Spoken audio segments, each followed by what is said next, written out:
Okay, this is a simple pecan pie recipe, but extremely tasty. First, take some pie dough, roll it out in your pan, crimp the edges down.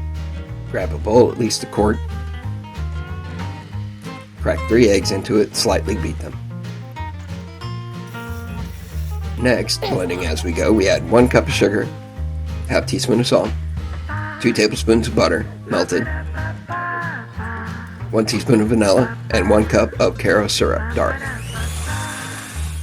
Here, you can add 1 cup of nuts. I'm adding crushed pecans. You can use whole pecans. You could actually crush some walnuts or hazelnuts to use too. This pie actually tastes delicious without any nuts at all. Bake in the oven for 100 degrees for 15 minutes. Then we're going to turn the temperature down to 350.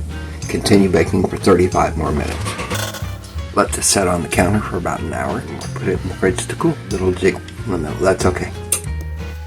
Hope you enjoy. Thanks for watching. God bless you. See you next time.